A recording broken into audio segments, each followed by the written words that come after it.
नमस्कार, स्वागत है आप सभी का। पटना हाई कोर्ट का एग्ज़ाम 8 सितंबर को है। उसके लिए आप सभी इस प्रकार के पैसेज का ट्रांसलेशन कर कर अपने ट्रांसलेशन को अभ्यास में ला सकते हैं। आइए इस पैसेज को आज हम लोग ट्रांसलेशन करेंगे। देखिए, जो पहला लाइन है वो है, इस प्रकरण में याचिकाकर्ता अवयस्क लड़की किरण देवी, जिसका उम्र 15 वर्ष थी, का पिता है। देखिए, जब ऐसे सेंटेंस आएंगे तो आप लोग इसका अनुवाद कैसे करेंगे, एक बार देखिए इनका।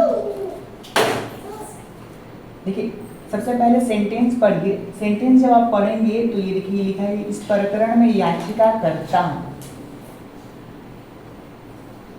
पिता है। ये मूल सेंटेंस है इसका। इस प्रकरण में याचिकाकर्ता पिता है, ये मूल सेंटेंस है। और बाकी जो लिखा गया है, अवयस्क लड़की किरण देवी, जिसका उम्र 15 वर्ष थी, ये क्या है, इसके बारे में एक्स्ट्रा इंफॉर्मेशन बता रहे हैं। तो सबसे पहले मूल सेंटेंस का हम लोग ट्रांसलेशन करेंगे।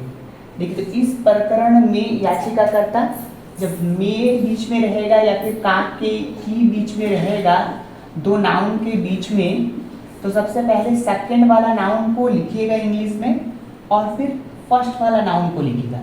तो याचिकाकर्ता के लिए हम लिखेंगे द पेटिशनर,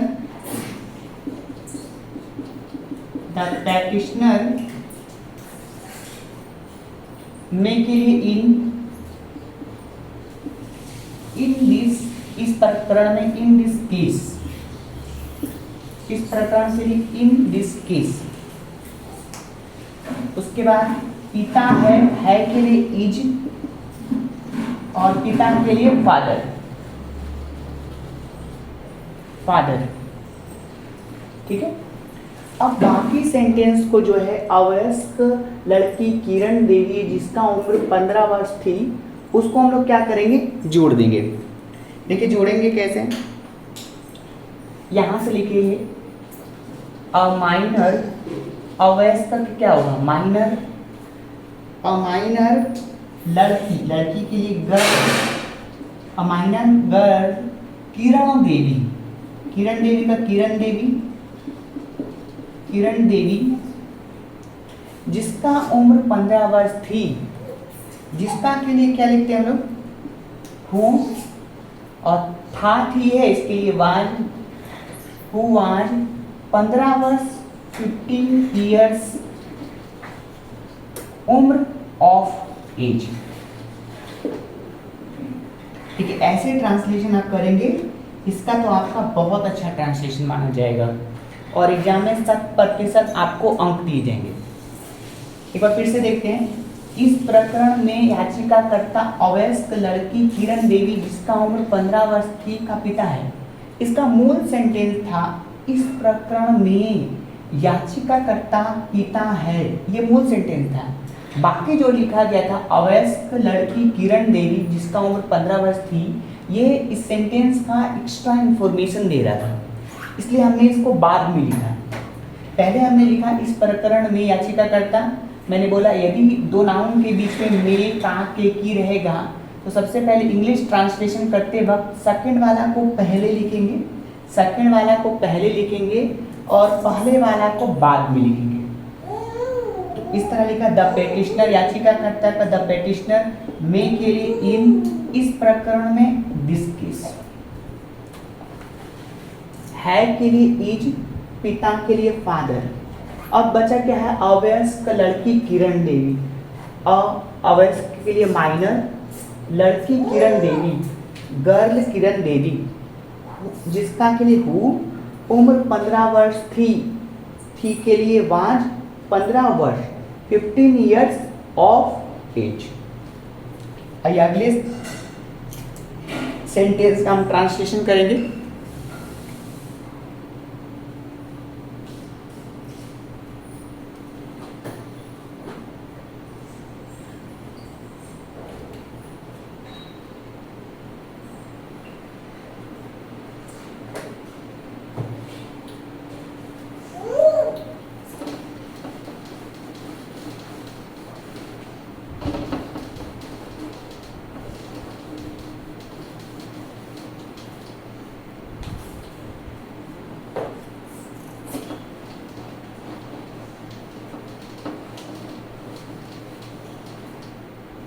देखिए अगला सेंटेंस, अगला सेंटेंस है यहाँ पर, किरण देवी किरण देवी दिनांक 27/10/6 को उसके घर से गायब पाई गई थी। यहाँ तक है, इसको बनाते हैं। किरण देवी क्या हुई थी, गायब पाई गई थी। किरण देवी ये क्या है, हमारा सब्जेक्ट है, किरण देवी हमारा सब्जेक्ट है, गायब पाई गई थी ये क्या है, हमारा वर्ब है। सेंटेंस में आप दो चीजें जरूर खोजिएगा इंग्लिश ट्रांसलेशन करने वक्त, सब्जेक्ट और वर्ब। ये दो चीज मिल जाए आपको, उसके बाद जो भी शब्द रहे हैं उसको इसके आगे लिख दीजिए वर्ब के। सबसे पहले सब्जेक्ट खोजिए, फिर वर्ब, उसके बाद जो भी शब्द है उसके आगे लिखते चलिए। तो सब्जेक्ट क्या है, किरण देवी, किरण देवी लिखिए। किरण देवी पाई गई थी, कौन सा टेंस है, देखिए पाई गई थी पास्ट टेंस है, तो पास्ट लिखिए, वाज, पाना के लिए फाउंड, गायब के लिए missing, was found missing. Kiran Devi was found missing, कहाँ से पाई गई थी, उसके घर से, फ्रॉम, लड़की है तो हर, लड़की है तो क्या लिखेंगे, हर, लड़का रहता तो हिज, हर हाउस, अपने घर से। कौन से डेट को पाया गया था, तो ऑन 27/10/6, इतना आपने लिखा। उसके बाद लिखा गया है इसी दिनांक को, इसी दिनांक को लिए क्या लिखेंगे, on which day, on which date, date लिख दीजिए या डे लिख दीजिए, दोनों में से जो आपको उचित लगता है वो लिखिए। ऑन विच डे या डेट कौन गायब हुआ था, एक लड़का, अ बॉय, कौन, जगतपाल, अ बॉय जगतपाल, ठीक है, अ बॉय जगतपाल भी उसके घर से गायब पाया गया था। उसके लिए लिखिए आप लोग वाज ऑल्सो, ये भी देखिए पाया गया था, गायब पाया गया था, ठीक है, गायब पाया गया था, तो पाना के लिए फाउंड, गायब के लिए missing, was also found missing, लड़का है देखिए उसके घर, तो ये जगतपाल क्या है, लड़का है, तो लड़का के लिए हिज हाउस। देखिए बन गया सेंटेंस। एक बार देखेंगे आप लोग ध्यान से, ऊपर वाला सेंटेंस को मैं मिटा दे रहा हूँ ताकि समझने में आपको आसानी हो।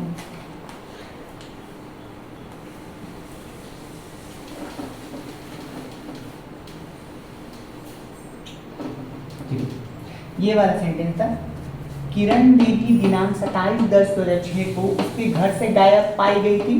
तो किरण देवी मेरा सब्जेक्ट था और वर्ब था मेरा गायब पाई गई थी। तो सबसे पहले मैंने सब्जेक्ट लिखा किरण देवी, गायब पाई गई थी पास्ट टेंस, इसलिए वाज फाउंड मिसिंग लिख लिया। उसके घर से फ्रॉम, लड़की है तो हर, इस बात को ध्यान देना है, फ्रॉम हर हाउस कब पाई गई थी, तो इतना तारीख को। फिर बोला है उसी दिनांक को, सेम डेट को, तो ऑन विच डे या डे, ठीक है, कौन गायब हो गया, एक लड़का, अ बॉय जगतपाल, जगतपाल। फिर इसमें भी वही लिखा है गायब पाया गया, तो was also found missing his house, from his house. आइए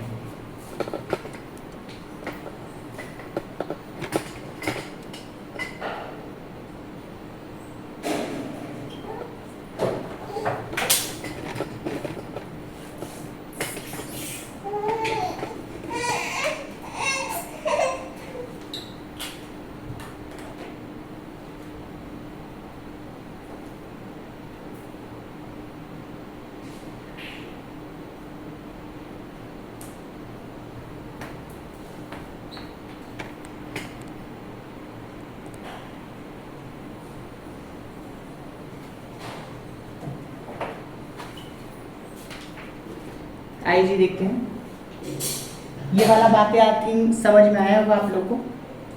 आइए इसके आगे देखते हैं।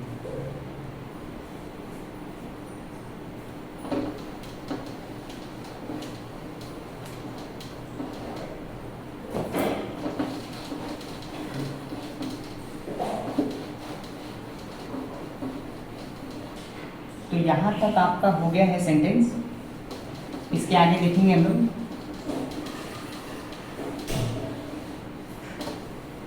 देखिए अगला क्या लिखा है कि याचिकाकर्ता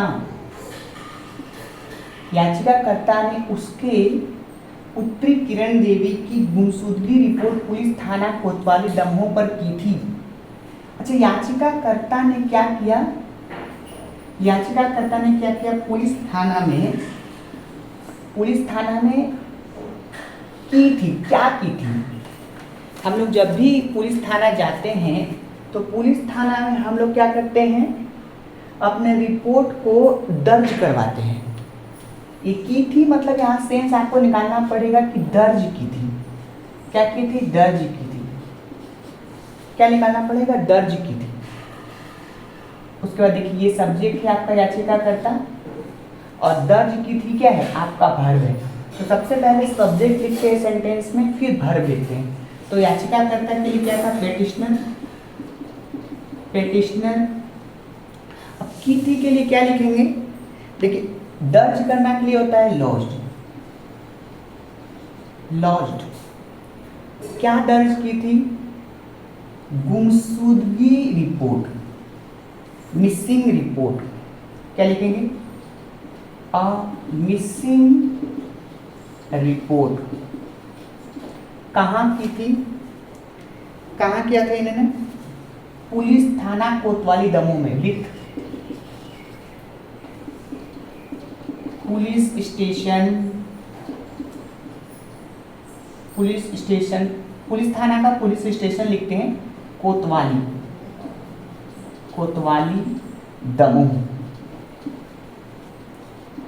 देखिए हो गया इसका ट्रांसलेशन। याचिकाकर्ता ने क्या किया था? दर्ज किया था। तो याचिका के लिए पेटिशनर, दर्ज करना के लिए लॉज्ड।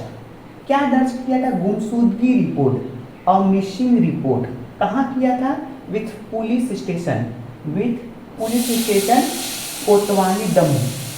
अच्छा, आप ध्यान से देखेंगे तो मैंने इसका ट्रांसलेशन नहीं किया, उसकी पुत्री किरण देवी, क्योंकि इसके पहले वाला सेंटेंस में ना हमने किरण देवी का जिक्र किया था कि उसकी पुत्री है। कौन?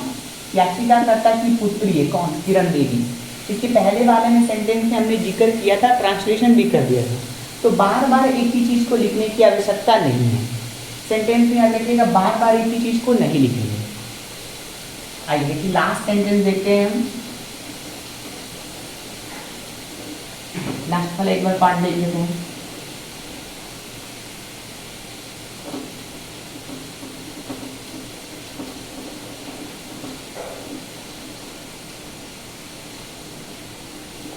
लास्ट में लिखा हुआ है आपका एक सेंटेंस कि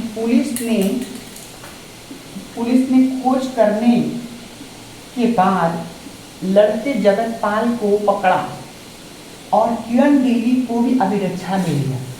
देखिए जब आप इस सेंटेंस को वर्ड टू वर्ड ट्रांसलेशन करेंगे ना तो आपका गलत हो जाएगा। यहाँ पर बोल क्या रहा है? पुलिस ने खोज किया। हम पुलिस के सेंस में क्या समझते हैं कि पुलिस क्या होता है? कोई भी उसके पास यदि केस आता है तो खोज करता नहीं है, पहले खोज करने के लिए एक्टिव हो जाता है। खोज करने के लिए क्या होता है? एक्टिव होता है। और किस बेस पे ये केस को के लिए एक्टिव होता है? जो आपने बताया होगा, जो आपने रिपोर्ट दी होगी, उस रिपोर्ट के अनुसार क्या होगा? पुलिस और एक्टिव हो जाएगी, अब उस केस की छानबीन करेगी। तो पुलिस क्या हुई? पहले आपके अनुसरण पे क्या हुई? एक्टिव हो गई। देखिए पुलिस ने खोज किया मतलब पुलिस ने आपके अनुसरण पे एक्टिव हुई।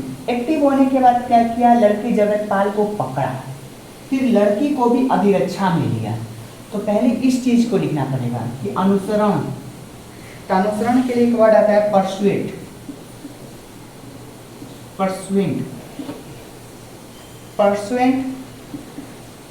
टू दिस पुलिस मतलब जिसके पुलिस में आपने रिपोर्ट करवाया था। दिस पुलिस बिकम क्या हुई, बिकम एक्टिव हो गई थी। आपने जो रिपोर्ट बताई थी, जो रिपोर्ट ऊपर बताई थी, उसके अनुसरण में पुलिस क्या हुई थी, हो गई थी, एक्टिव हो गई थी। अब एक्टिव होके क्या किया उसने, लड़के जगतपाल को पकड़ लिया।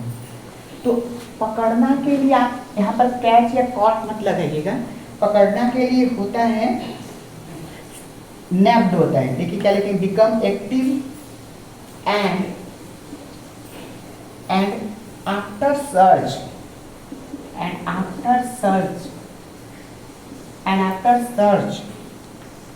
फिर उसका सर्च करके क्या कि नैप्ड कर लिया। नैप पकड़ना के लिए नैप्ड लिखिएगा, और पकड़ा वर्ब टू है इसलिए यहाँ पर वर्ब टू लिखा गया है। नैप्ड किसको पकड़ी, लड़के को, द बॉय जगतपाल, और के लिए एंड उसके बाद क्या की, किरण देवी को भी क्या की, अभिरक्षा मिली। तो इसके लिए लिखिए ऑल्सो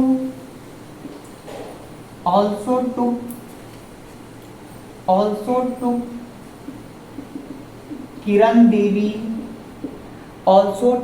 देखिए ऑल्सो टू किरण देवी भी के लिए ऑल्सो लिया to Kiran Devi into custody. किसमें ले लिया, कस्टडी में। किसमें ले लिया, कस्टडी में, ठीक है, कस्टडी में ले लिया। किसमें ले लिया जी, कस्टडी में। देखिए ये समाप्त हो गया। इस प्रकार से आप ट्रांसलेशन का प्रैक्टिस कीजिए, आप सभी का ट्रांसलेशन अच्छा हो जाएगा। यदि ये ट्रांसलेशन आपको पसंद आया हो तो हमारे चैनल को एक लाइक दीजिए इस वीडियो को, और चैनल अभी तक सब्सक्राइब नहीं किया तो चैनल को सब्सक्राइब कीजिए। Thank you for watching this video.